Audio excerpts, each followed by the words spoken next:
نبدأ شيخ.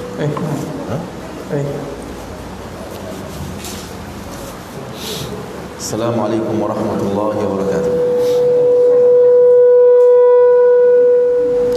إن الحمد لله تعالى نحمده ونستعين به ونستغفره ونعوذ بالله من شرور أنفسنا ومن سيئات أعمالنا. من يهده الله فلا مضل له ومن يضلل فلا هادي له، وأشهد أن لا إله إلا الله وحده لا شريك له، وأشهد أن محمدا عبده ورسوله. اللهم صل وسلم وبارك على نبينا محمد وعلى آله وأصحابه أجمعين. أما بعد، أيها الإخوة والأخوات، إن المتأمل في حال الصحابة يوم أحد لا يرى أن الواقع يتكرر.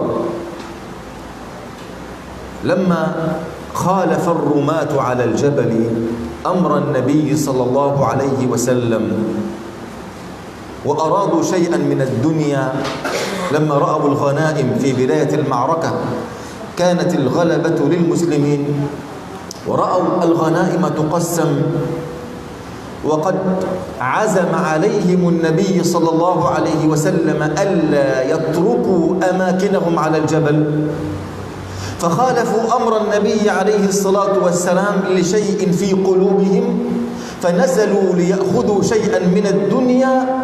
جاءت الهزيمة. ماذا حدث؟ تحول النصر إلى هزيمة. كاد النبي صلى الله عليه وسلم أن يموت، بل خرجت إشاعة في الجيش أن رسول الله قد مات، وبعض الصحابة قد ولى وترك سلاحه ومشى هاربا، لأن النبي قد مات. على ما يحارب؟ وكاد النبي أن يموت صلى الله عليه وسلم، ومات 70 من أصحاب النبي صلى الله عليه وسلم، منهم حمزة، وما أدراك ما حمزة. كل هذا لأن بضعة رجال تركوا أماكنهم وخالفوا أمر النبي عليه الصلاة والسلام. السؤال لنا الآن أيها الإخوة، هل نحن قد حفظنا مكاننا في هذا الدين، أم تركنا أماكننا والتهينا بأمر الدنيا وتلهينا بأمر الدنيا؟ هل التاريخ يعيد نفسه؟ هل حقا أننا واقفون على ثغرنا، واقفون على أماكننا ندافع عن دين ربنا جل وعلا، أم أننا قد تركنا أماكننا لأمور الدنيا التي بيننا؟ بسم الله الرحمن الرحيم. السلام عليكم ورحمة الله وبركاته. السلام. الحمد لله رب العالمين، والصلاة والسلام على أشرف الأنبياء والمرسلين وعلى آله وأصحابه أجمعين. أشهد أن لا إله إلا الله وحده لا شريك له، وأشهد أن محمدا عبده ورسوله. أما بعد. Bapak Ibu hadirin hadirat yang semoga senantiasa dirahmati oleh Allah Azza wa Jalla, Fadilatul Syekh Dr. Abdul Hasan Ali Jadullah Misri hafizahullah taala wa ra'ah membuka kajian kita malam ini dengan memuji Allah Subhanahu wa taala. Kemudian salawat dan salam semoga senantiasa dicurahkan buat kekasih kita Nabi besar Muhammad sallallahu alaihi wasallam. Adapun setelahnya beliau mengatakan, sesungguhnya orang yang mencermati apa yang terjadi pada waktu perang Uhud yang dialami oleh kaum muslimin, ya, sahabat-sahabat Nabi SAW dalam peperangan Uhud, di mana mereka ditimpa kekalahan, ya, mereka ditimpa kehancuran, kebinasaan. Itu tidak lain disebabkan karena ada beberapa orang sahabat Nabi sallallahu alaihi wasallam yang meninggalkan tempat yang telah ditetapkan oleh Nabi sallallahu alaihi wasallam, yaitu para pemanah yang berada di sebuah bukit yang ada di Gunung Uhud. Mereka meninggalkan tempat mereka, sementara Nabi SAW telah menegaskan dan menekankan kepada mereka, apapun yang terjadi, jangan sampai sekali-kali kalian meninggalkan tempat kalian. Apapun yang terjadi, Nabi sudah tekankan kepada mereka. Namun ketika mereka melihat orang-orang kafir ya telah mundur. Mereka meninggalkan harta mereka, dan sahabat-sahabat yang berada di bawah mengemasi harta-harta yang ditinggalkan oleh orang-orang kafir. Sahabat yang berada di bukit tersebut tergoda, sehingga mereka meninggalkan tempat mereka yang seharusnya tidak boleh mereka tinggalkan. Mereka tinggalkan demi mendapatkan sedikit dari kesenangan dunia. Mereka tinggalkan tempat mereka, kemudian ikut mengemasi ya harta-harta yang ditinggalkan oleh orang-orang kafir. Namun ketika mereka meninggalkan tempat tersebut, ternyata orang kafir kembali menyerang mereka, sehingga kaum muslimin pun kelabakan, ya, mengalami kesulitan yang sangat luar biasa. Bahkan banyak di antara sahabat-sahabat Nabi SAW yang gugur pada waktu perang itu. Bahkan dikabarkan Nabi SAW pun meninggal pada waktu itu, sehingga sebahagian sahabat ada yang melarikan diri, melemparkan senjata mereka karena anggapan, untuk apa kita berperang sementara Nabi Muhammad SAW telah mati, telah meninggal. Ya, ini akibat apa? Akibat ada beberapa orang di antara sahabat Nabi SAW yang tidak mengindahkan pesan yang telah disampaikan oleh Nabi SAW. Sehingga apa yang mereka terima? Yang mereka terima adalah kehancuran, kekalahan, kehinaan, kerendahan. Maka sekarang lihat kondisi kita, lihat kondisi umat Islam. Apakah mereka tetap berada di tempat-tempat yang telah diperintahkan oleh Allah Azza wa Jalla di dalam agama ini, atau mereka telah keluar dari tempat-tempat yang telah ditetapkan oleh Allah Azza wa Jalla? Ya. Apakah umat Islam hari ini masih tetap berada pada jalan batasan yang telah ditetapkan oleh Allah Azza wa Jalla dan Rasulullah SAW, atau mereka telah berpaling dan meninggalkan ya apa yang telah ditetapkan oleh Allah Subhanahu wa taala? Kalau sekiranya mereka telah meninggalkan tempat yang telah ditetapkan oleh Allah dan Rasulnya, maka kesudahannya sama seperti apa yang telah dialami oleh sahabat-sahabat Nabi SAW. Kehancuran, kekalahan, kebinasaan. Bahkan 70 sahabat Nabi SAW yang mulia syahid pada waktu itu. Bahkan termasuk sahabat Nabi SAW sekaligus paman Nabi, Hamzah radhiyallahu ta'ala anhu. Dan tidakkah kita mengenal bagaimana Hamzah radhiyallahu anhu? Ini yang akan dialami oleh umat Islam ketika mereka meninggalkan posisi yang telah ditetapkan oleh Allah Subhanahu wa taala dan Rasulnya sallallahu alaihi wasallam. أيها الإخوة، لا بد من العمل لهذا الدين. لا تظن أن مجرد صلاتك عمل للدين، أو زكاتك عمل للدين، أو حجك عمل للدين. لا، هذا عمل لنفسك. العمل للدين شيء آخر. لا بد أن يستحوذ على تفكيرك في نومك، في يقظتك، في عملك، في كل وقت. كيف تنصر هذا الدين؟ كيف تنصر هذا الدين؟ الله عز وجل يقول: لا يستوي منكم من أنفق من قبل الفتح وهاجر. لا يستوي الذي أنفق ساعة العسرة من ماله لخدمة هذا الدين مع الذي أنفق بعد أن أصبحت للإسلام دولة وأصبح أموال الفيء تأتي تطرى على المسلمين. لا يستوي هذا مع ذاك. فلا يكون تفكيرك في هذه الدنيا وفقط، فإنما الدنيا لحظة بالنسبة للآخرة، لحظة بالنسبة للآخرة. لذلك أيها الإخوة، أردت أن أذكر نفسي وإياكم علنا نستيقظ من هذه الغفلة. أذكركم باللحظات الأخيرة التي ستمر حتما ما علينا جميعا عند الموت. Maka oleh karena itu Bapak Ibu hadirin hadirat yang semoga senantiasa dirahmati oleh Allah Azza wa Jalla, setiap kita dituntut untuk beramal untuk agama yang mulia ini, agama yang dibawa oleh Rasulullah SAW dari sisi Allah Azza wa Jalla. Setiap kita, saya Bapak Ibu sekalian, jemaah sekalian, dituntut untuk beramal demi agama ini, untuk agama ini. Kita harus menolong agama ini, kita harus meninggikan agama ini. Ya. Dan jangan kita mengira bahwasanya ketika kita mendirikan salat, kita telah menolong agama, telah berbuat sesuatu untuk agama ini. Ketika kita menunaikan zakat, ketika kita berhaji, kita telah berbuat sesuatu untuk agama ini. Ini iya berbuat untuk agama dan juga hanya untuk dirimu. Akan tetapi Islam yang dibawa oleh Rasulullah sallallahu alaihi wasallam dari sisi Allah Azza wa Jalla bukan hanya sekedar ibadah ya tok yang kita kerjakan di dalam kehidupan kita sehari-hari.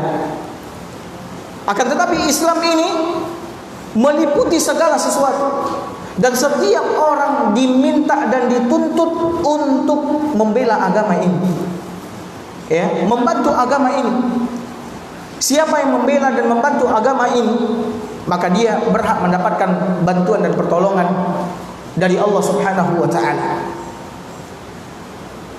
Dan orang yang membantu agama ini dengan jiwa dan hartanya di saat kondisi tengah sulit tentu berbeda dengan orang yang membantu agama ini di saat kondisinya tenang, lapang dan sebagainya. Sebagaimana Allah Subhanahu wa taala berfirman di dalam Al-Qur'an,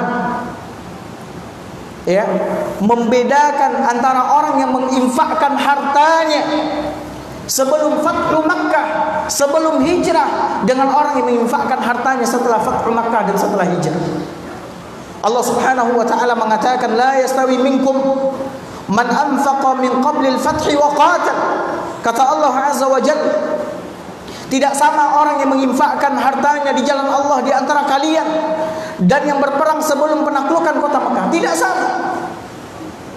Sebelum Fathu Makkah, sebelum hijrah, kita tahu bagaimana kondisi umat Islam dalam kondisi yang sangat sulit. Kita tahu bagaimana kondisi Nabi SAW. Sungguh orang-orang yang mau mengharapkan kebahagiaan di akhirat, yang mau mengorbankan jiwa dan hartanya ketika itu. Makanya ketika Islam menang, Islam berkuasa, makanya Allah mengatakan tidak sama infak yang dikeluarkan oleh orang-orang sebelum penaklukan kota Makkah, sebelum hijrah, sebelum terjadinya peperangan, dengan orang-orang yang menginfakkan setelah Islam ini tegak. Maka kita harus berpikir, ya, apa yang telah kita perbuat untuk agama ini? Atau kita lebih mementingkan dan mendahulukan kehidupan dunia yang Allah Subhanahu wa taala mengatakan kehidupan dunia ini hanyalah kehidupan yang sesaat, lahzah. Kehidupan yang sesaat apabila dibandingkan dengan kehidupan akhirat. Tidak ada artinya kehidupan dunia ini. Makanya oleh karena itu Syekh mengatakan, saya ingin di kesempatan yang semoga Allah Azza wa Jalla memberkati kita semua, berbicara tentang al-lahazatul akhir, saat-saat terakhir yang pasti akan kita lalui bersama ketika kita meninggalkan kehidupan dunia ini. Bagaimana saat-saat itu yang akan dijelaskan oleh Syekh hafizahullah taala wa rahimah. Rawal Imam Ahmad 'an al-Bara' ibn 'Azib radhiyallahu anhu قال خرجنا مع رسول الله صلى الله عليه وسلم في جنازة رجل من الأنصار فانتهينا إلى القبر ولما يلحد بعد فجلس رسول الله صلى الله عليه وسلم وجلسنا حوله وكأن على رؤوسنا الطير فقال رسول الله صلى الله عليه وسلم في يده عود ينكت الأرض فرفع رأسه وقال استعيذوا بالله من عذاب القبر مرتين أو ثلاثة ثم قال صلى الله عليه وسلم إن العبد المؤمن، بدأ النبي يحكي لنا ماذا سيحدث للمؤمنين عند الموت. إن العبد المؤمن إذا كان في انقطاع من الدنيا وإقبال من الآخرة في آخر لحظة من لحظات الدنيا وفي أول لحظة من لحظات الآخرة نزل إليه من السماء ملائكة بيض الوجوه كأن وجوههم الشمس فيجلسون حوله مد البصر عددهم لا يحصيهم إلا الله، يرى عدد ملائكة إلى أبعد ما تراه عينك. ألوانهم بيض كبياض الشمس. سبحان الملك. لماذا أيها الإخوة تنزل الملائكة أولا قبل ملك الموت حتى يستأنس بالملائكة؟ لأن رؤية ملك الموت تنسي الإنسان كل شيء. رؤيته فقط، رؤية وجه ملك الموت أشد من 1000 ضربة بسيف. تخيل رؤية ملك الموت أشد من 1000 ضربة بسيف. لذلك من رحمة الله عز وجل أن يمهد لنا الطريق قبل أن نرى ملك الموت. نرى ملائكة وجوههم جميلة يجلسون أعداد غفيرة جدا جاءوا من السماء لهذه اللحظات الأخيرة. Al-Imam Ahmad meriwayatkan di dalam kitab musnadnya dari Al-Bara' bin Azib radhiyallahu taala anhu. Dia berkata, Al-Bara' bin Azib radhiyallahu anhu berkata, kami keluar bersama Nabi sallallahu alaihi wasallam mengiringi jenazah seorang laki-laki dari kalangan Ansar.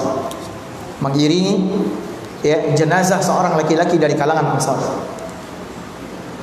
Lalu kami pun sampai di tempat pekuburan. Dan ketika jenazah tersebut telah dimasukkan ke liang lahat, Rasulullah sallallahu alaihi wasallam duduk dan kami pun juga duduk di sekitarnya. Dan ketika kami duduk, seakan-akan di kepala kami ada burung. Seakan-akan atau seolah-olah di atas kepala kami ada burung. Dan ketika itu di tangan Nabi SAW ada sebuah tongkat yang Nabi SAW menopang dirinya dengan tongkat tersebut ke tanah. Lalu Nabi SAW mengangkat kepalanya. Kemudian beliau berkata kepada sahabat-sahabat, kata Nabi SAW, "Ista'idzu billahi min azabil qabri marrataini aw thalatha." Kata Nabi SAW, berlindunglah kalian kepada Allah Azza wa Jalla dari azab kubur. Nabi ucapkan itu 2 atau 3 kali. Berlindunglah kalian kepada Allah dari azab kubur, berlindunglah kalian dari azab kubur. Lalu setelah itu Nabi pun melanjutkan hadisnya kepada sahabat-sahabat. Kata Nabi SAW menceritakan bagaimana awal mula perjalanan seorang hamba ketika meninggalkan kehidupan dunia menuju kehidupan akhirat. Kata Nabi SAW, sesungguhnya hamba yang beriman apabila dia telah memasuki waktu berpisah dengan dunia menuju akhirat, saat terakhir dari kehidupan dunia dan saat pertama untuk kehidupan akhirat, ketika seorang hamba yang beriman telah memasuki waktu tersebut, para malaikat dari langit turun berbondong-bondong. Para malaikat dari langit turun berbondong-bondong. Ini adalah saat-saat sakarat. Malaikat-malaikat yang turun itu, kata Nabi SAW, bidul wujuh, wajahnya putih bersih, seolah-olah wajah mereka itu seperti cahaya, seperti matahari, bersinar, bersinar terang. Sampai mereka duduk di dekat hamba tersebut yang akan meninggalkan kehidupan akhirat meninggalkan kehidupan dunia menuju kehidupan akhirat. Mereka duduk sejauh mata memandang. Tidak ada yang tahu jumlah malaikat tersebut kecuali Allah Subhanahu wa taala. Mereka duduk di dekat hamba tersebut sejauh mata memandang. Dan kenapa Allah Subhanahu wa taala mengutus malaikat-malaikat yang wajahnya berseri-seri, bersinar, putih seperti matahari itu kepada hamba itu, sebelum malaikat maut datang mengambil nyawa hamba tersebut? Hiburan dari Allah Subhanahu wa taala. Karena seorang hamba ketika melihat wajah malaikat maut, maka dia tidak akan sanggup untuk melihatnya. Karena melihat wajah malaikat maut lebih mengerikan dan menyakitkan ketimbang dipukul dengan 1000 buah pedang. Lebih menyakitkan dan mengerikan ketimbang ditusuk dengan 1000 pedang. Makanya Allah Subhanahu wa taala hibur hamba tersebut dengan menurunkan malaikat yang jumlahnya sangat banyak dalam bentuk yang sangat indah, sebagaimana yang disebutkan oleh Nabi sallallahu alaihi wasallam, bidul wujuh, wajahnya putih bersih, bersinar. Ma'ahum kafanun min akfanil jannah wa hanutun min hanutil jannah. لماذا معهم كفن ثياب من الجنة وعطر من الجنة؟ وذلك لكي يضعوا روحك في هذا الكفن ويضعوا عليك من هذا الطيب لكي تتأهل وتتجهز لمقابلة ملك الملوك ذي الجلال والإكرام، لأنك ستخرج للتو من سجن الدنيا إلى ملكوت السماء، فلا بد أن تكون مؤهلا ومجهزا لمقابلة الملك سبحانه وتعالى، ثم يأتي ملك الموت. Kemudian Nabi SAW mengatakan, bersama malaikat-malaikat yang banyak itu ada kain kafan dari kain-kain kafan surga, dan ada keranda dari keranda-keranda yang ada di surga. Dan bersama mereka juga ada itir, wewangian dari surga. Untuk apa ini semua mereka bawa? Untuk menyiapkan ruh tersebut untuk menghadap Allah Subhanahu wa taala. Malaikat ini membawa itu semua untuk menyiapkan ruh hamba yang beriman ini agar dia menghadap Allah Azza wa Jalla dalam sebaik-baik bentuk, dalam seindah-indah bentuk, sewangi-wangi bau disiapkan oleh malaikat-malaikat tersebut. Sehingga ketika mereka telah duduk dan membawa itu semua, datanglah malaikat maut untuk mencabut ruh dari hamba yang beriman ini. فيقول يجلس ملك الموت عند رأسك فيقول أيتها النفس الطيبة اخرجي إلى مغفرة من الله ورضوان، فتخرج كأن الماء يسيل من في السقاء، تخرج سهلة ميسورة. لماذا خرجت سهلة ميسورة؟ لأنها رأت مقدمات تدل على ما وراء ذلك من النعيم.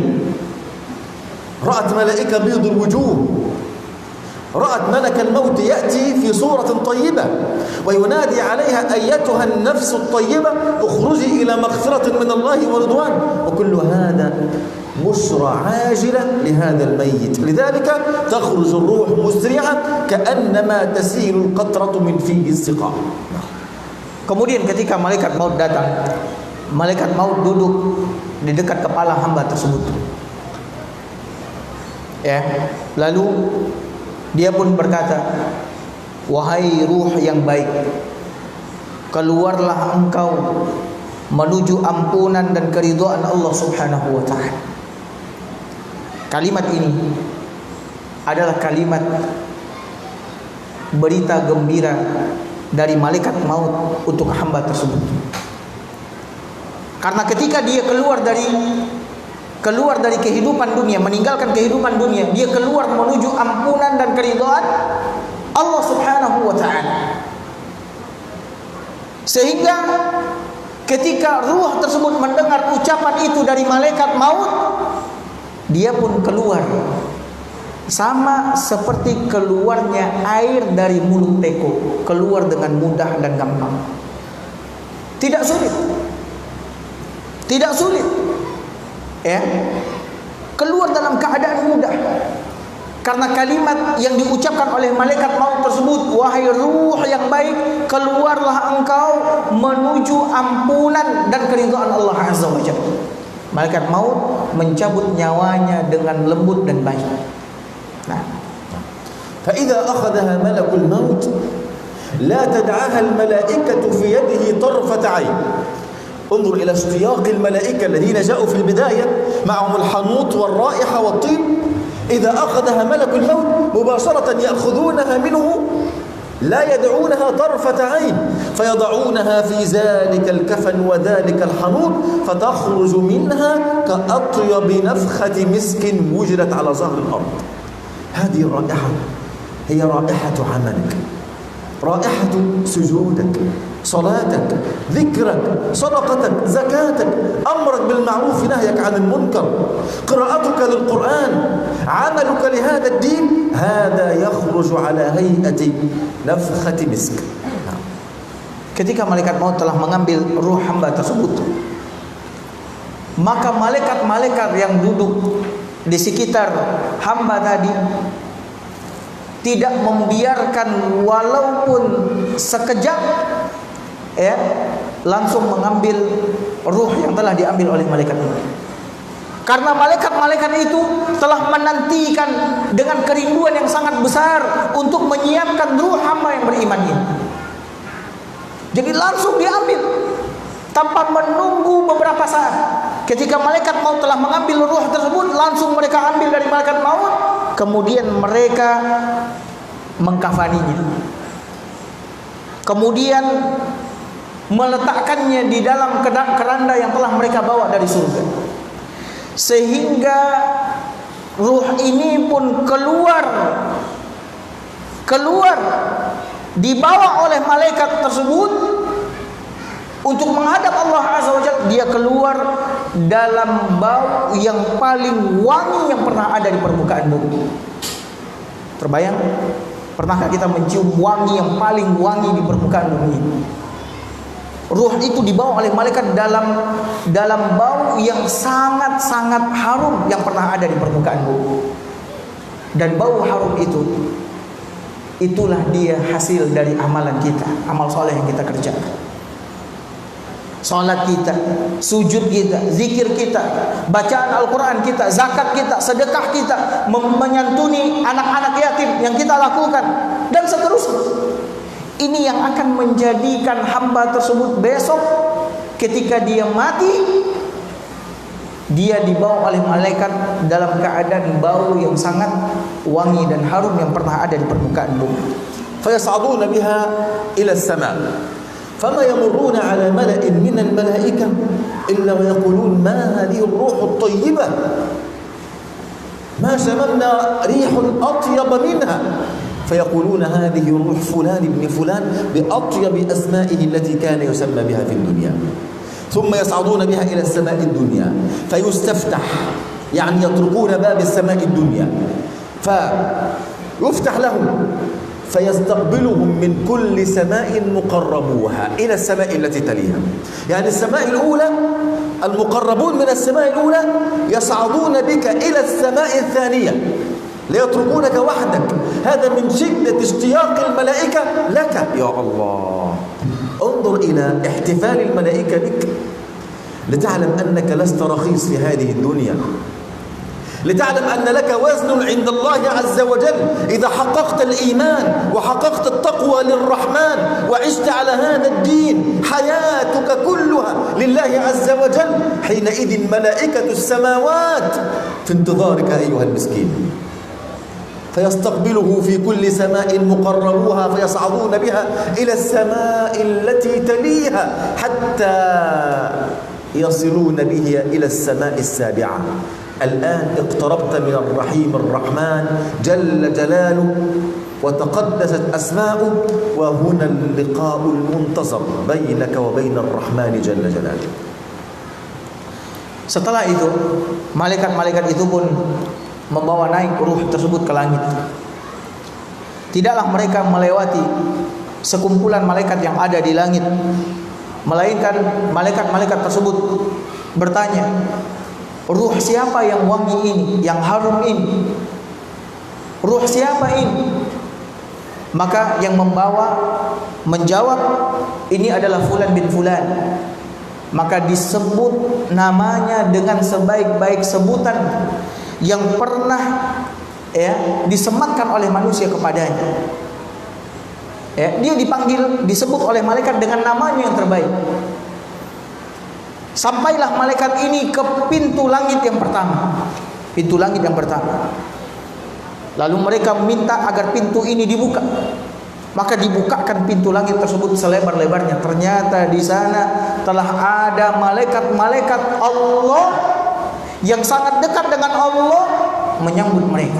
Ya Allah, telah ada sekumpulan malaikat yang siap menyambut kedatangan ruh ini.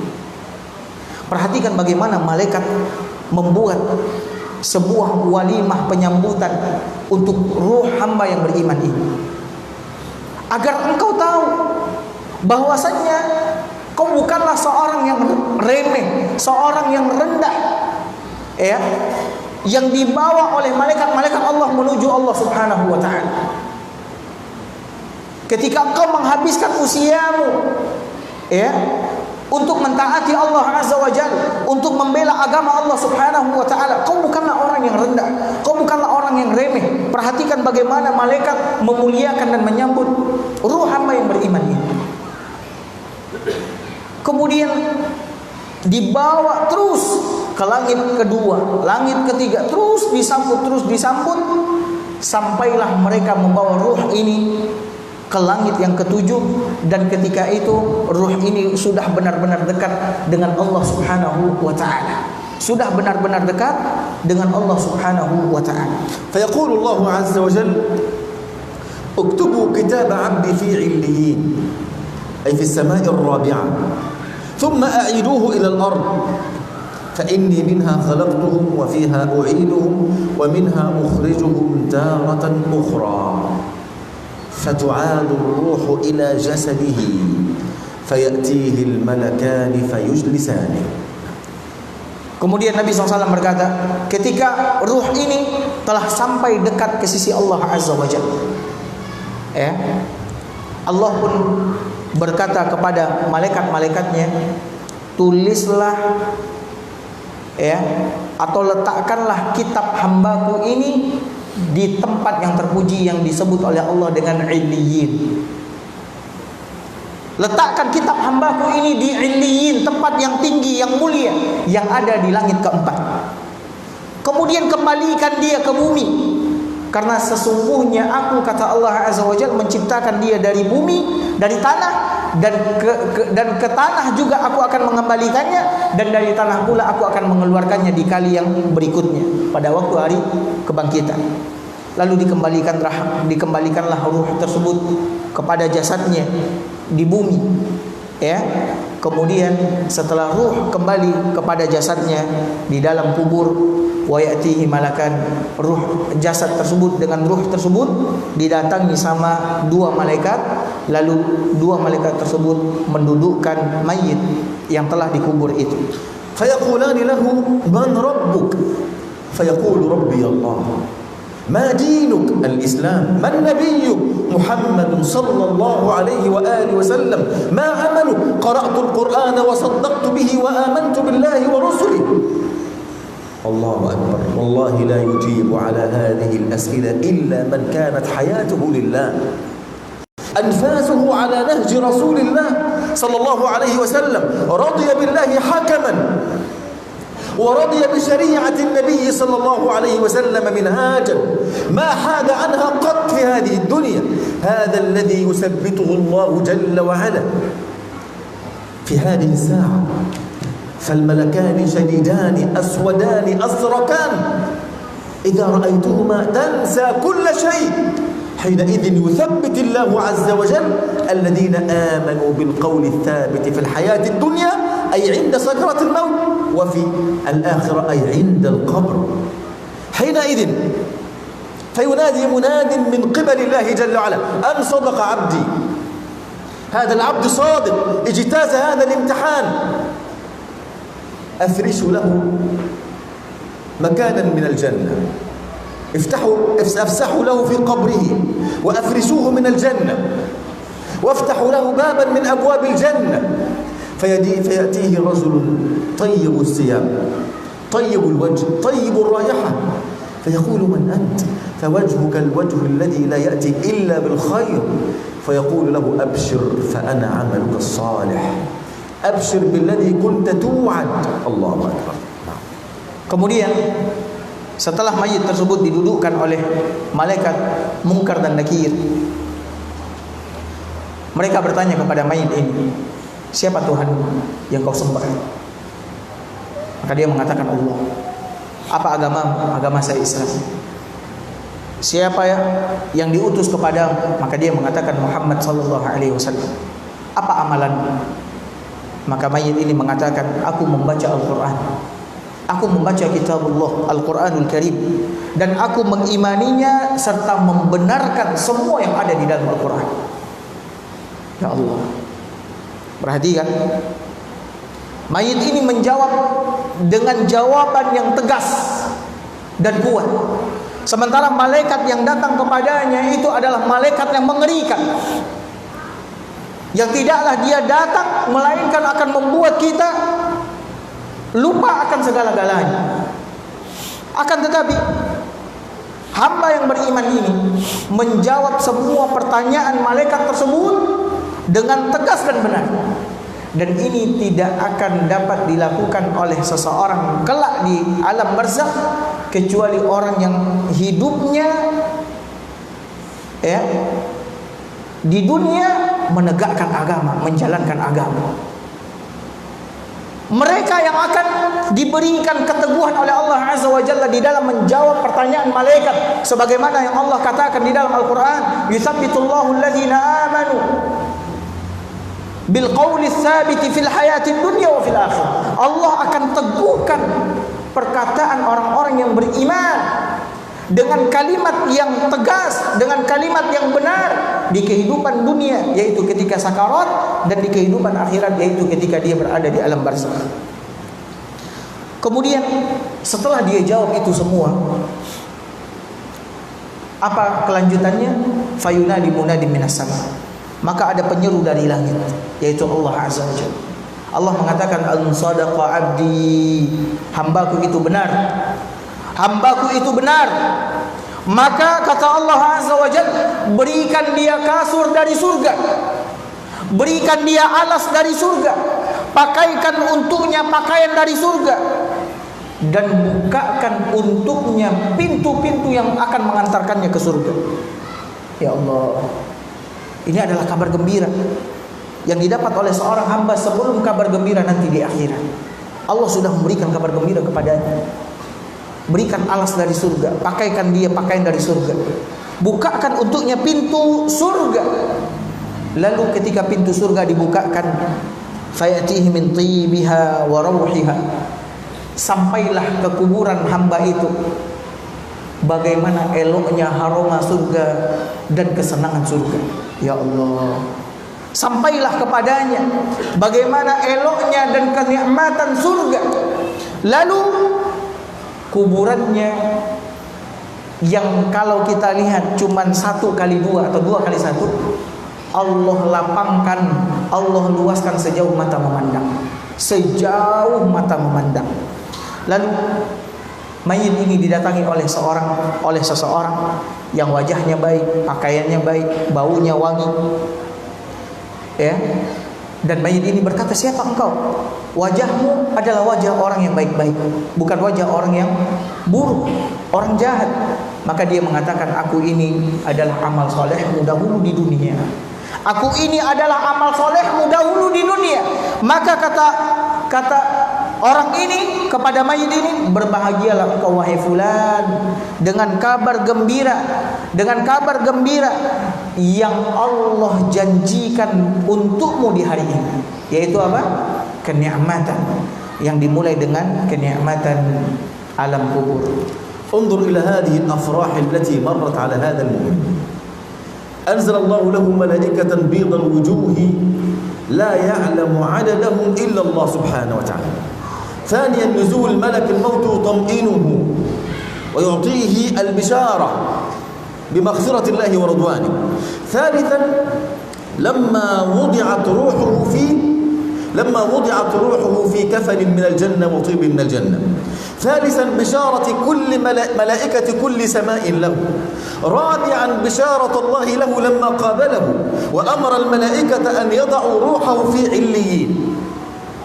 خامسا رؤيته لمقامه من الجنة كل يوم مرتين. وإن مات شهيدا فإن روحه في حواصل الطير تطير بها حيث شاء في أنهار الجنة أو في سماء الجنة. رابعا رؤية صاحب الوجه الجميل وهذا عمله الذي عمله في الدنيا. كل هذه البشارات لعبده المؤمن في آخر لحظات حياته. أسأل الله جل وعلا أن يجعلني وإياكم هذا الرجل إنه ولي ذلك مولاه. Maka lihatlah Bapak Ibu sekalian jemaah, kegembiraan dan kebahagiaan yang didapat oleh hamba yang beriman. Dan semoga kita semua juga mendapatkan kegembiraan ini, kebahagiaan ini ketika kita meninggalkan kehidupan dunia. Kegembiraan yang pertama ketika kita melihat malaikat-malaikat berduyunan turun dari langit dengan wajah yang sangat indah, bercahaya, berseri-seri. Kemudian turunnya malaikat maut, yang memberikan kegembiraan kepada kita bahwasannya kita akan meninggalkan kehidupan dunia menuju ampunan dan keridhaan Allah Subhanahu wa taala. Kemudian kegembiraan ketika para malaikat mengkafani kita dengan kain kafan dari surga. Kemudian memberikan wangian kepada kita, wangian dari surga, serta meletakkan kita di dalam keranda-keranda dari surga Allah Azza wa Jalla. Kemudian lihat bagaimana para malaikat yang berada di setiap pintu-pintu langit memuliakan dan meninggikan mayit yang beriman ini ketika diangkat oleh para malaikat menuju Allah Subhanahu wa taala. Kemudian kegembiraan ketika bertemu dengan Allah Subhanahu wa taala di langit ketujuh. Ketika ketemu dengan Allah Subhanahu wa taala di langit ketujuh. Kemudian kegembiraan ketika dapat menjawab pertanyaan malaikat Munkar dan Nakir di alam kubur. Kemudian kegembiraan ketika pintu-pintu surga dibukakan oleh Allah Azza wa Jalla. Kemudian kegembiraan ketika kita melihat tempat tinggal kita di surga Allah Subhanahu wa taala kelak setiap hari, bahkan kita melihatnya 2 kali sehari. Jadi hamba itu yang berada di alam kubur, mayit tersebut akan melihat tempatnya, kedudukannya di surga. Setiap hari akan dia lihat. Bahkan orang yang syahid, sebagaimana yang dijelaskan oleh Syekh dari hadis Nabi SAW, dia akan berterbangan seperti burung-burung di langit-langit yang ada di surga Allah Subhanahu wa taala. Kemudian Allah Subhanahu wa taala memberikan kenikmatan kepada mayit tersebut di alam kubur. Allah lapangkan kuburnya sejauh mata memandang.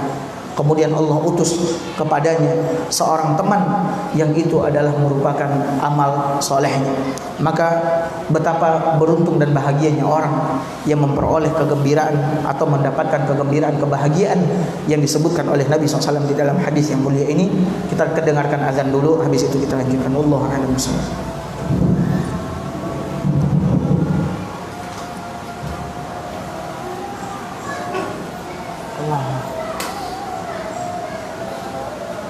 كيف الأمور يا أستاذ؟ طيب؟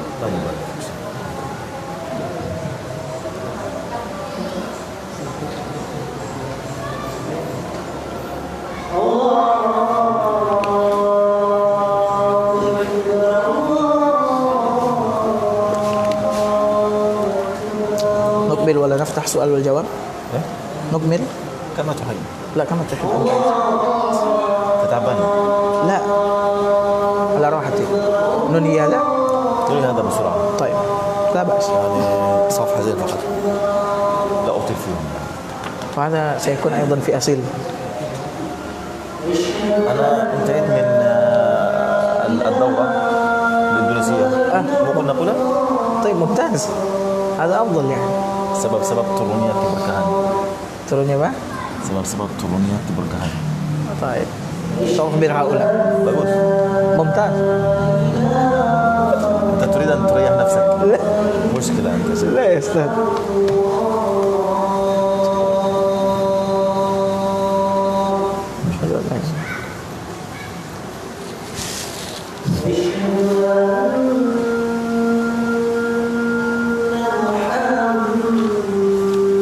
ترجمت الكتاب الأول. نص. سوف أقتلك يا أخي. منذ شهر يا أخي. لا لم يصل يا أستاذ. أسبوعين. هذا لا يكذب.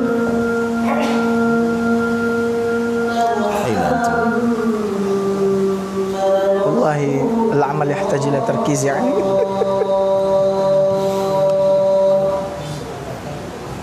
Aina Asyhadu anna Muhammadar Rasulullah.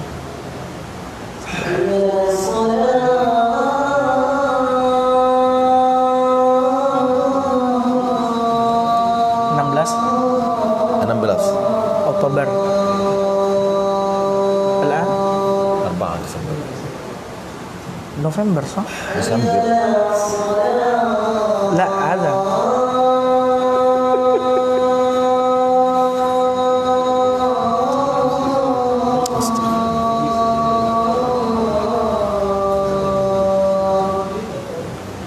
لا حول ولا قوة إلا نوفمبر صح؟ أسبوعين.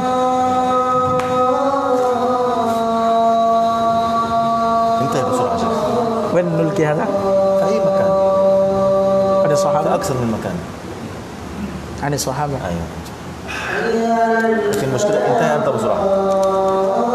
لا كمان التأخير.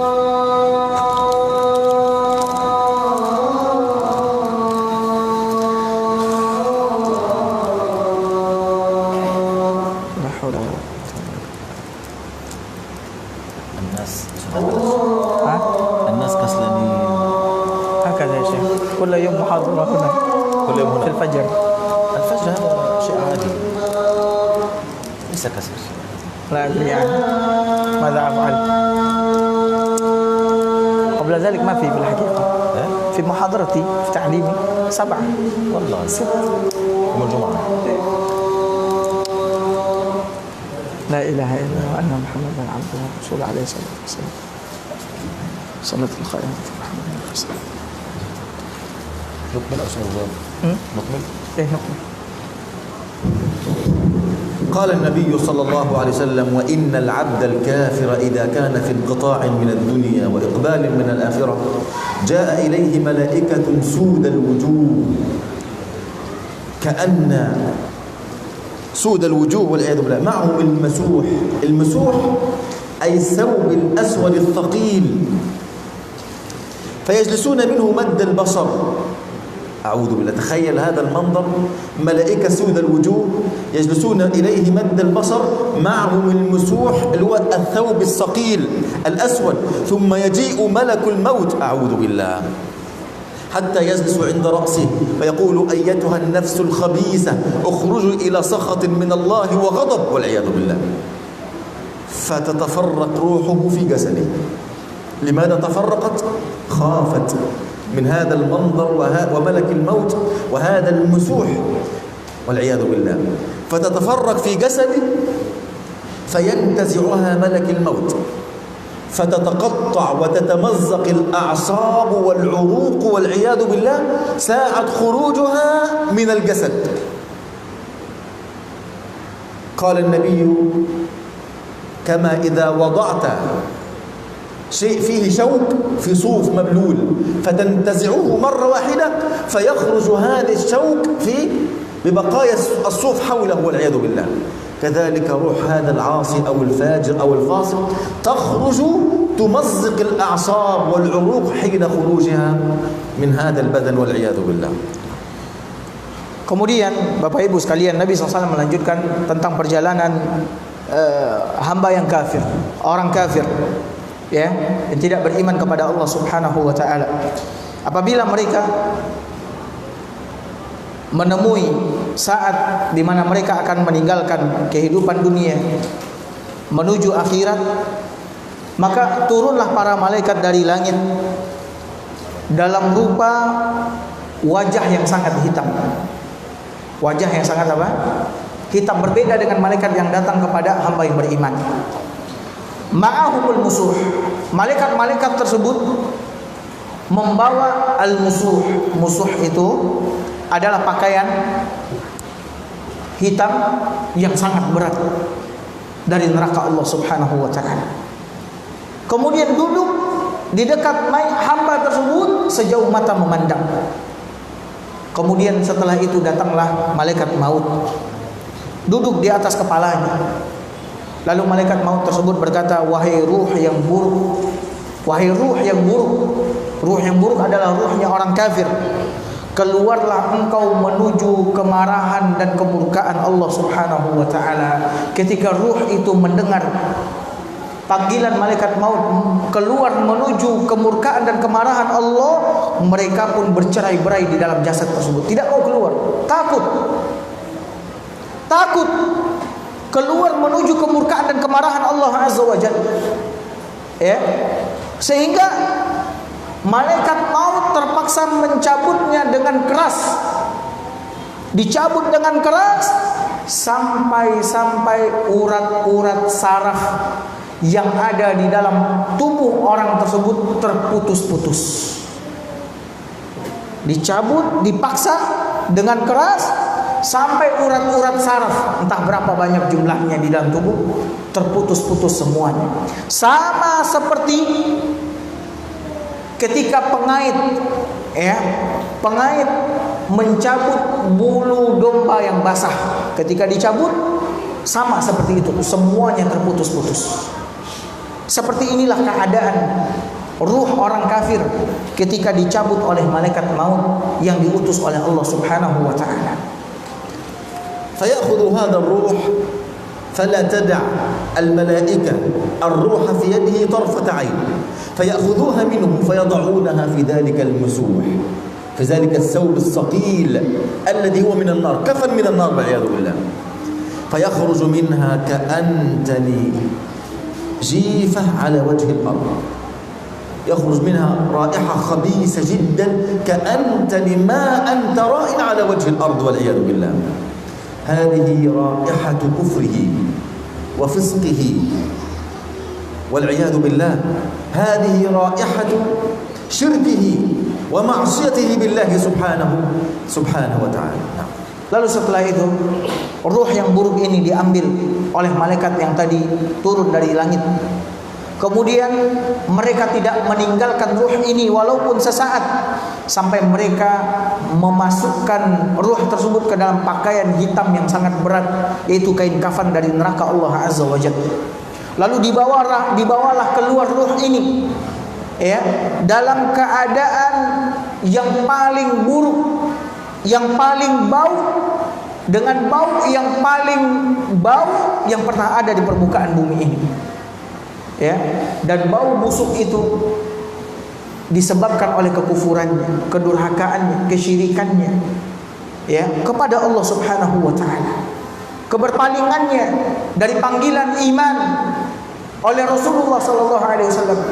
Seperti ini malaikat-malaikat tersebut membawa ruh yang buruk ini untuk menuju Allah Subhanahu wa taala.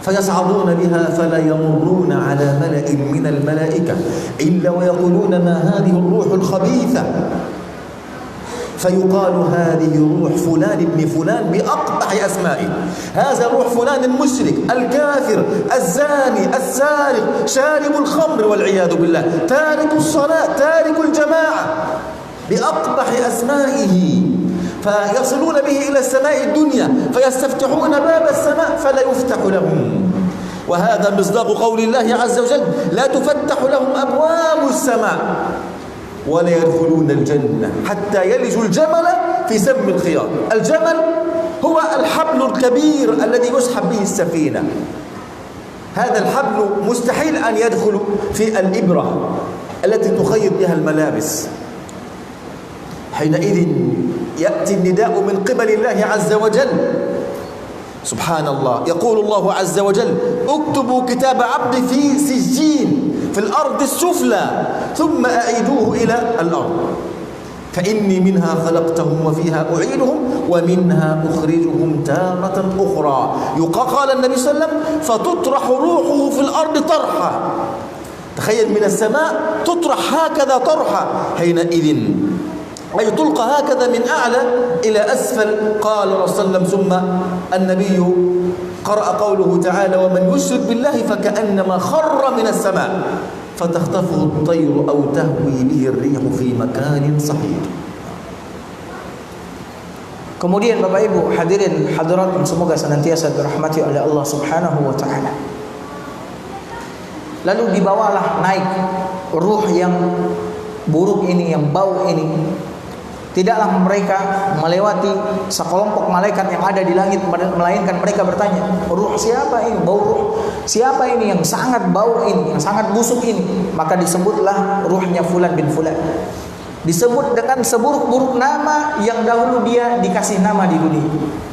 Musyrik, kafir, meninggalkan salat, tarikus salah, atau pemakan harta riba, dan lain-lain sebagainya. Pokoknya disebut dengan seburuk-buruk nama yang pernah disematkan untuknya di dunia.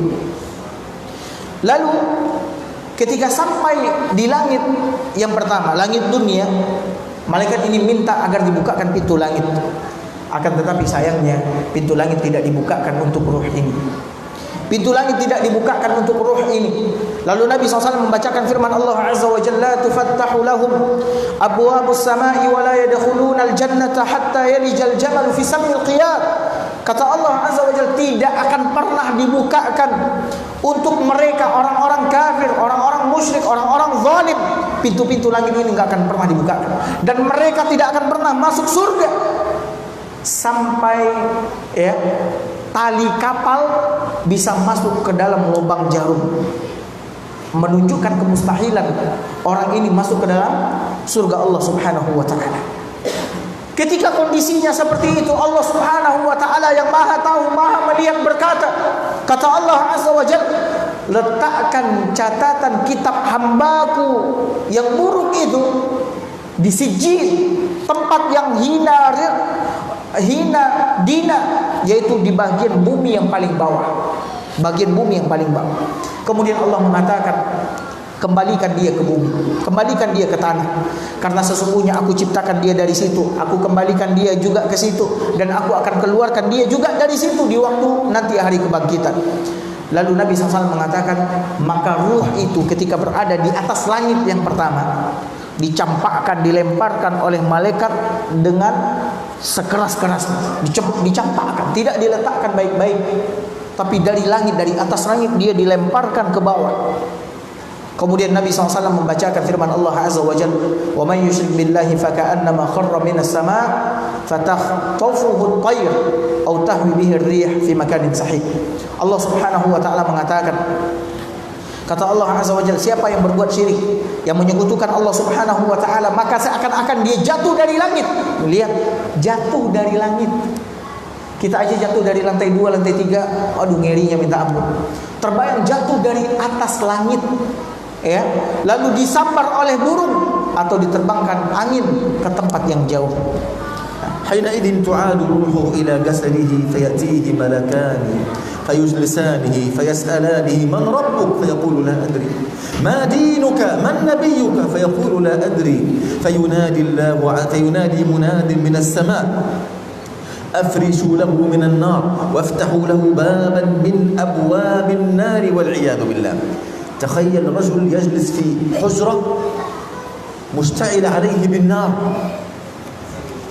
ما من شباك فيها ولا باب إلا ويأتي إليه بالنار والعياذ بالله، فيأتيه من حرها وسمومها، السموم والدخان المؤلم، فيأتيه من حرها وسمومها ويضيق عليه القبر حتى تختلف أضلاعه والعياذ بالله هكذا. فيأتيه رجل قبيح الوجه قبيح الثياب قبيح نتن الريح فيقول من أنت؟ فوجهك الوجه الذي لا يأتي بخير فيقول أنا عملك السيء. انظر ماذا يقول هذا الرجل، يقول رب لا تقم الساعة. بعد كل هذا يعيش في نار منذ أن يوضع في قبره إلى قيام الساعة، يقول رب لا تقم الساعة. لا يريد أن يخرج من قبره، لماذا؟ لأنه يرى مقعده من النار ويعلم أن ما هو فيه أخف مئات المرات مما ينتظره في نار جهنم. الله أكبر، نسأل الله العفو والعافية. Kemudian Bapak Ibu sekalian, kembalilah ruh tersebut kepada jasadnya. Lalu dia didatangi sama 2 malaikat, lalu didudukkan, lalu ditanyakan kepadanya, siapa Tuhan? Dia mengatakan, aku tidak tahu. Apa agamamu? Dia mengatakan, aku tidak tahu. Siapa yang diutus kepadamu? Dia pun juga mengatakan, aku tidak tahu. Lalu datanglah seruan dari langit. alaskan untuknya alas dari api neraka, dan pakaikan untuknya pakaian dari api neraka, serta bukakan untuknya pintu menuju neraka. Lalu ketika itu semua telah dilakukan, sampailah ke kubur orang ini, bagaimana panasnya api neraka dan asap hitam api neraka. Kemudian kuburnya disempitkan. Yang kita sudah melihat kuburan itu sendiri adalah sempit, tapi besok akan lebih disempitkan oleh Allah Azza wa Jalla. Sampai Nabi SAW mengatakan sampai tulang rusuk ini saling berselisih satu dengan yang lain, berselisih. Kemudian datanglah seseorang kepada mayit ini dengan wajah yang sangat buruk, ya, pakaian yang buruk dan bau busuk. Lalu dia berkata kepada orang tersebut, "Siapa engkau? Wajahmu bukanlah wajah orang baik-baik. Wajahmu adalah wajah orang yang buruk." Dia mengatakan, "Aku ini adalah amal burukmu dahulu di dunia. Aku adalah amal burukmu dahulu di dunia." Lalu dikatakan kepada mayit ini, "Bergembiralah engkau dengan keburukan yang dijanjikan oleh Allah untukmu, karena kau dahulu semasa hidup di dunia melakukan keburukan." Ketika hamba ini melihat bagaimana azab di alam kubur sudah sangat menyakitkan, dan dia yakin bahwasannya azab yang dia terima di alam kubur itu lebih ringan ratusan kali ketimbang azab di api neraka, di dalam api neraka Allah di hari kiamat, dia pun mengatakan, Rabbi la tuqimis sa'ah." Wahai Allah, jangan tegakkan hari kiamat. Karena dia tahu kalau hari kiamat tegak, dia dikeluarkan dari alam kubur, dia akan menerima azab yang beratus-ratus kali lipat dari azab yang dia terima di alam kubur. Makanya kita berdoa kepada Allah Azza wa Jalla, semoga Allah memberikan kemaafan dan keselamatan kepada kita ketika kita meninggalkan kehidupan dunia ini menuju kehidupan akhirat. Wallahu taala a'lam bishawab. Waktu yang tersisa beberapa menit ke depan kita gunakan untuk bertanya jawab. Kalau ada sekiranya dari Bapak Ibu yang mau bertanya, kita persilahkan. Silahkan bertanya kepada Syekh dengan bahasa Indonesia yang baik dan benar. Nah, silakan. Jaya. Bila Indonesia jawab, Pak. Anda ingin bertanya misalnya orang tua masuk Islam, tapi maunya dikuburnya di kampung Cek, tapi dengan kuburan seperti kuburan orang kafir. Ya, di pakai salib, bagaimana hukumnya? Batasnya? Orang tua Islam mati, ya. Kemudian dia dikubur di pekuburan orang-orang kafir. Yani عايز يريد أن يقبر في مع الكافرين. أيوة أو ممكن الأسرة يعني تقبرها في المقابر للكافرين. طبعا هذا لا يجوز للمسلم أن يدفن في مقابر المسلمين، وإن دفن على سبيل الخطأ فلا بد لأوليائه أن يعيدوه إلى مقابر المسلمين والعياذ بالله. هذا يعني أمور المفترض تكون إيمان وكفر. أمور يعني هل ترضى لحبيبك لوليك لأبيك وأمك أن يذهب إلى نار الكافرين الذين يعذبون؟ هذا أمر عجيب يعني لرجل أن يرضى بنفسه أن يحشر ويخرج من قبره بين أولئك الكافرين المشركين والعياذ بالله. فهذا لا يجوز لرجل مسلم أن يدفن في مقابر المسلمين، أيضا لا يجوز لكافر أن يدفن في مقابر المسلمين. والله أعلم. Pertanyaan Jaya, boleh apa hukumnya ketika orang tua Islam kemudian dia dikubur di pekuburan orang-orang kafir, ya? Maka jawaban dari Syekh tidak boleh. Ya, tidak boleh. Seorang muslim meninggal dunia lalu dia dikubur di mana? Di pekuburan orang-orang kafir. Sebaliknya, orang kafir juga tidak boleh dikuburkan di mana? Di pekuburan orang-orang Islam. Tidak boleh. Ini adalah permasalahan keimanan dan kekufuran. Ya, bagaimana seseorang ridho, ya, orang tuanya seorang muslim dikubur, ya, di tengah-tengah orang-orang kafir yang kufur, yang durhaka kepada Allah Azza wa Jalla. Mereka diazab oleh Allah Subhanahu wa taala di alam kubur mereka.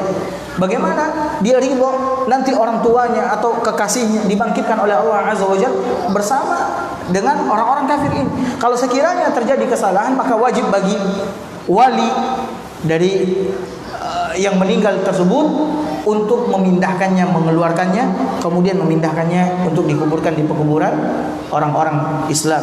Begitu juga sebaliknya, orang kafir nggak boleh dikuburkan di pekuburan orang-orang Islam. Mesti dibedakan mana pekuburan orang-orang kafir dan mana pekuburan orang-orang Islam. Wallahu a'lam. Ada lagi silakan. Nah, amal baik yang menemani seorang mukmin di dalam kubur itu perempuan atau laki-laki? Terus apa bentuk kenikmatan kubur itu selain dibukakan ditambahkan surga, apakah ada diberikan makanan atau yang lainnya? ماذا شيء؟ الصاحب الذي يأتي من عمله الصالح هذا ذكر ولا امرأة؟ ولا هناك نعمة أخرى غير ما ذكرناه يعني؟ نعم. الحديث يقول فيأتيه رجل طيب الوجه طيب الثياب، فيأتيه رجل طيب الوجه طيب الثياب فيقول أنا عملك الصالح. الحديث هكذا. وأمور الآخرة لا تقاس على أمور الدنيا. الحياة في البرزخ غير الحياة في الدنيا. الحياة في الدنيا لها قانون لا يجوز لأحد أن يتعدى. إذا عطشت لابد أن تشرب وإلا تموت. إذا جعت لابد أن تأكل حتى لا تموت. أما الحياة في البرزخ لها قانون آخر، ليس هناك طعام ولا شراب، لذلك يفتح له باب الجنة ويفرش له من الجنة الفراش، السرير من الجنة، الأبواب مفتحة إلى الجنة، تنظر إلى مقعدك مرتين في اليوم. طيب كيفية الحياة لا يعلمها إلا الله، كيفية النعيم غير ذلك لا يعلمه إلا الله. هذه أمور توقيفية لا يجوز أن نشغل عقولنا فيها إلا بنص من القرآن أو صحيح السنة. غير ذلك هل ينامون، هل يأكلون، هل يصلون، هل يقرؤون القرآن، كل هذا لم يرد فيه نص. فالتكليف في دار الدنيا وفقط، أما في القبور أو في الآخرة ليس هناك تكليف وإنما جزاء، ثواب أو عقاب. والله أعلم. Baik. Nah.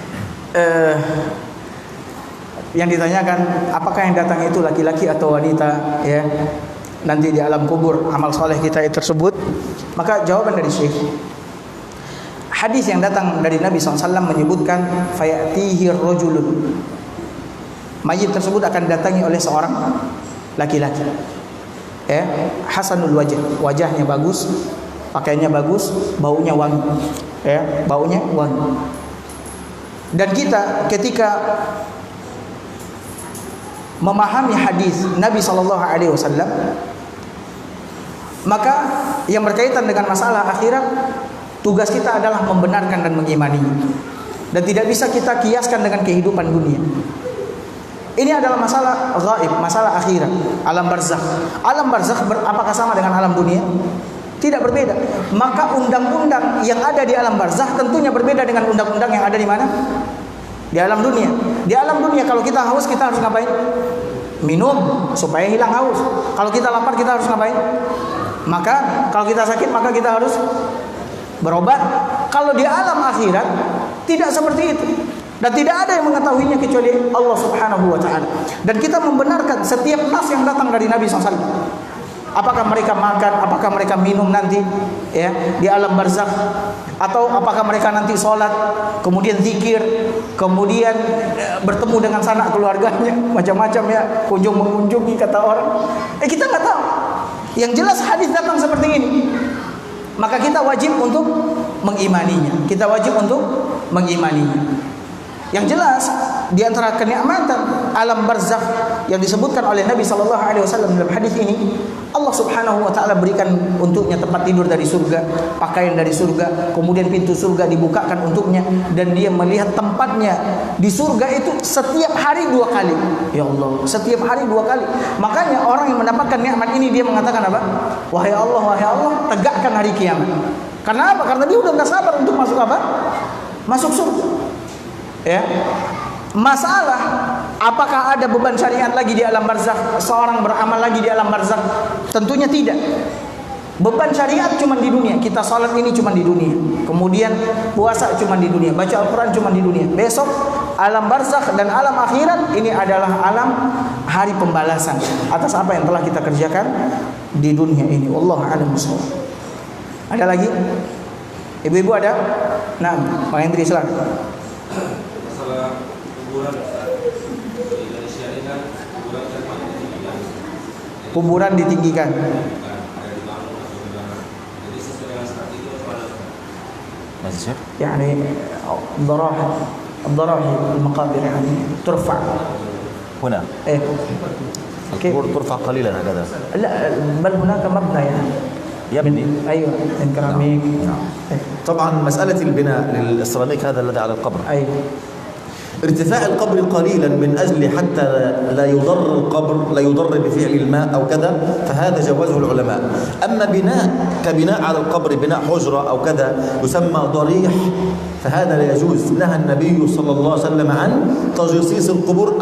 التجصيص هو اسمنت للقبور أو كذلك، أو بناء القبور. النبي صلى الله عليه وسلم قال لعلي بن أبي طالب أمره أن لا يدع قبرا عاليا إلا سواه بالأرض. عاليا يعني أعلى من الأرض هكذا كثير. أما قليل حتى لا يضر القبر بفعل الأمطار أو كذا، هذا جوازه العلماء حتى لا يعني يؤذي هذا الميت في قبره، والله أعلم. طيب masalah membangun di atas kuburan, maka ini adalah masalah yang dilarang di dalam agama. Ya, kita tidak boleh membangun seperti menaruh semen, kemudian memberikan keramik, sehingga kadang-kadang ada kuburan seperti ruangan, ya, seperti ruangan. Ini nggak boleh, dalam agama nggak boleh. Adapun masalah meninggikan kuburan, kalau sekiranya meninggikannya tidak berlebihan, sekedar sebagai tanda, kemudian atau agar tanahnya nanti ketika turun hujan lebat, ya, tanahnya tidak terkikis ke dalam dan sebagainya, maka ini diperbolehkan oleh para ulama. Meninggikan kuburan mungkin sejengkal, ya, meninggikan kuburan sejengkal sebagai tanda bahwasanya ini adalah kuburan, sehingga orang tidak menginjaknya, tidak menyakiti mayit yang ada di dalam kubur tersebut ketika dia menginjaknya dan seterusnya, maka ini diperbolehkan oleh para ulama. Adapun masalah membangun, maka ini sepakat ulama mengatakan adalah sesuatu yang terlarang dan tidak dibolehkan di dalam agama. Wallahu a'lam. Ada lagi?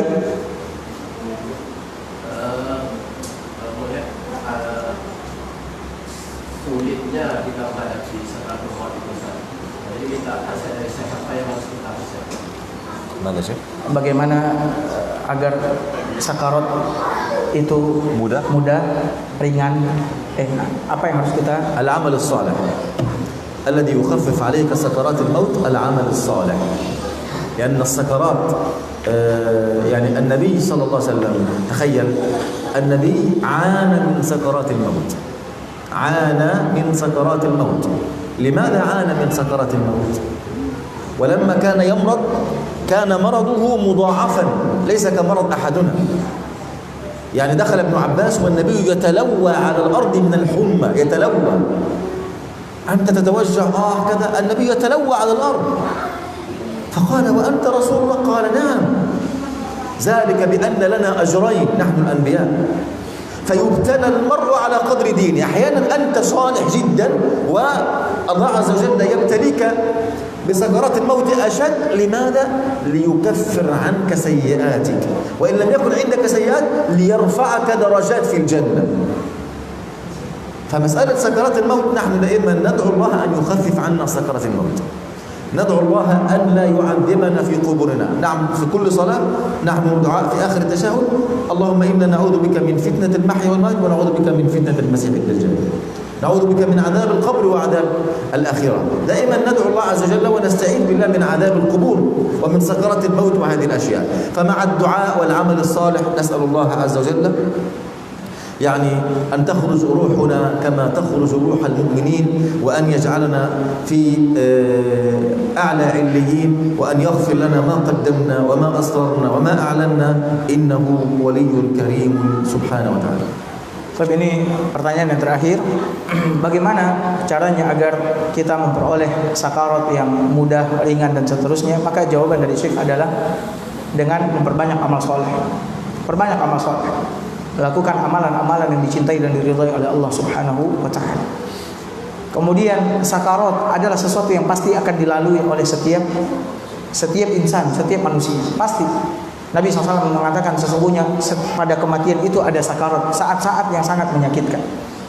Ya, saat-saat yang sangat menyakitkan. Dan kita berusaha ya di dalam kehidupan kita ini beramal agar kita mendapati sakarat kita mudah dan ringan. Ya, akan tetapi mungkin ada orang yang sangat saleh sekali. Ya, sangat saleh sekali, baik sekali. Sakaratnya sulit, sakaratnya berat. Ya, di situ ada kemungkinan Allah Subhanahu wa taala ingin apa? Menghapuskan dosa-dosanya. Bukan berarti seseorang muslim yang baik amalnya kemudian ketika matinya sulit, dia adalah orang yang murtad. Allah Subhanahu wa taala boleh jadi ingin apa? Menghapuskan dosa-dosanya sehingga ketika dia meninggalkan kehidupan dunia, dia meninggalkan kehidupan dunia dalam keadaan tidak berdosa. Atau Allah Subhanahu wa taala mengangkat derajatnya nanti di surga. Allah berikan sakarat yang apa? Yang berat kepadanya. Perhatikan Nabi SAW. Nabi SAW kekasih Allah Azza wa Jalla. Perhatikan ketika beliau sakarat, beliau benar-benar menderita ketika sakarat. Bahkan sakitnya saja sudah membuat Nabi SAW menderita. Ketika beliau demam tinggi, sampai beliau guling-gulingan, ya, guling-gulingan karena sakit, ya, menahan demam. Kemudian Abdullah bin Abbas datang kemudian mengatakan, ya Rasulullah, kau Rasulullah sakit seperti ini. Ya, kok benar-benar menderita sekali. Kata Nabi SAW, aku diberikan sakit oleh Allah 2 kali lipat sakit kalian. Karena para Nabi dan Rasul Allah berikan pahala dua buah ketimbang umatnya. Nabi SAW orang soleh. Apakah Nabi SAW orang buruk? Ketika beliau mendapatkan penyakit yang sangat berat tersebut, kemudian mengalami sakarat yang sangat berat tersebut, apakah beliau orang buruk? Kan tapi Allah Subhanahu wa taala ingin meninggikan derajatnya. Ingin meninggikan derajatnya nanti di akhirat. Makanya masalah sakarat adalah masalah yang sangat besar dan kita terus mengerjakan amal soleh dengan memperbanyak amal soleh, kemudian terus berdoa kepada Allah Azza wa Jalla semoga Allah Subhanahu wa taala memberikan kemudahan kepada kita ketika meninggalkan kehidupan dunia. Malaikat maut mencabut ruh kita sama seperti ruh orang-orang yang beriman yang disebutkan oleh Nabi SAW, keluar seperti air keluar dari mulut teko, ya, mudah, ringan. Dan semoga Allah Azza wa Jalla melindungi kita dari azab alam barzakh dan azab akhirat, sebagaimana kita diperintahkan oleh Nabi SAW untuk senantiasa memohon kepadanya di akhir salat kita agar Allah Subhanahu wa taala melindungi kita dari azab kubur, melindungi kita dari azab api neraka, melindungi kita dari fitnah kehidupan dan kematian, melindungi kita dari fitnah Al-Masih Ad-Dajjal. Semoga Allah Subhanahu wa taala melindungi dan menyelamatkan kita semua di dunia dan di akhirat. Sallallahu ala nabiyina Muhammad wa ala alihi wasallam. Assalamualaikum warahmatullahi wabarakatuh.